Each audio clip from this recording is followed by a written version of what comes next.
In the previous video, we saw how industries can shape our country.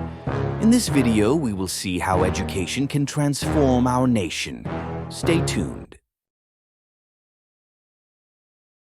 India has a long and distinguished history of educational excellence. It can be traced back to the ancient institutions of Nalanda and Taxila. Today, India's education system is one of the largest in the world, encompassing nearly 1.5 million schools, more than 40,000 colleges, and over 1,000 universities. Together, these institutions serve nearly 300 million students. However, this quantitative advantage has not translated into qualitative success. For instance, India boasts a gross enrollment ratio of 108% in primary education. That's impressive. But it's not so impressive at the secondary level, where the gross enrollment ratio is only 79%. In contrast, China maintains a 100% gross enrollment ratio for primary education and 89% for secondary education, reflecting better student retention. Exemplary education systems like those in Finland and South Korea achieve nearly 100% gross enrollment ratio across all school levels. The quality of learning outcomes is alarming. The National Achievement Survey by the Ministry of Education revealed that only 45% of fifth-grade students could read at a second-grade level.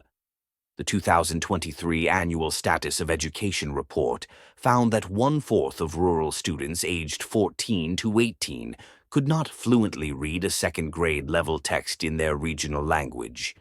India lags in research output because the investment in research and development is less than 1% of GDP in higher education.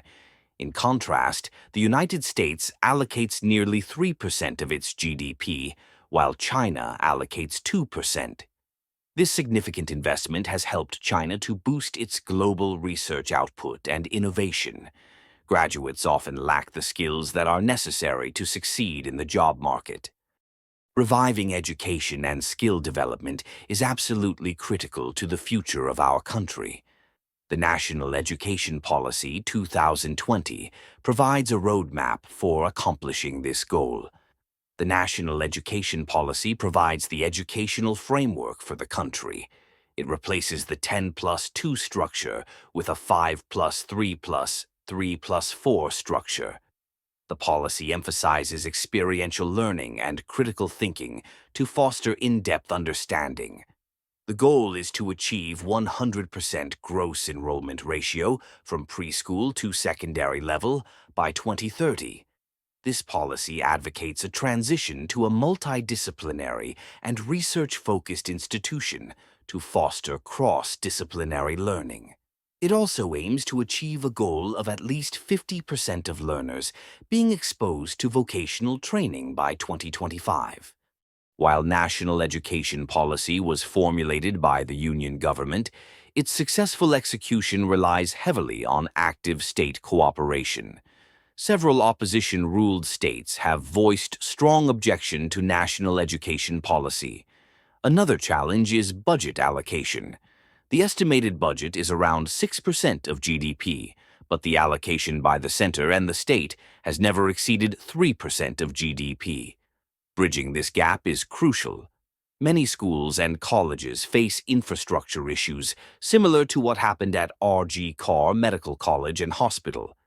Instead of just adding bricks and mortar, these institutions need to leverage technology and digital infrastructure to address their infrastructure needs. India needs world-class online education platforms. Swayam and Diksha are playing a significant role in providing such platforms. However, there are challenges to making this a reality. For instance, 53% of schools in India lack computers, and 66% lack internet connectivity. The NEP needs a significant shift in mindset of students, teachers, and administrators. This transformation involves adopting inclusive teaching and learning method. Globally, there is growing of science, technology, engineering, and mathematics. According to a UNESCO report, India has the highest number of college graduates in the world. However, these graduates lack necessary skills for future job. The National Skill Development Corporation estimates that improving skill training in India could add 1 trillion in GDP by 2025. Big is not always beautiful. With over 58,000 institutions and 43 million students, India's education system is plagued by issues of low quality.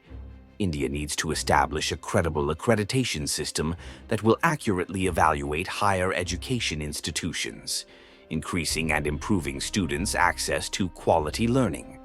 Entrance test and coaching centers stops learners from developing creativity and critical thinking. To improve the lot of students, India needs to reduce its dependence on entrance examination in all disciplines. The central government is important, but the state government must lead the way in innovation. India's many education policy documented from the year 1948 Radhakrishnan Report. However, national education policy finally gives the roadmap that breaks the barrier in the education and employability. This initiative, along with various other efforts, promises to make India a global leader in education. In our next video, we'll see how technology can rewrite the growth story of India. Until then, share your knowledge and insights on this topic.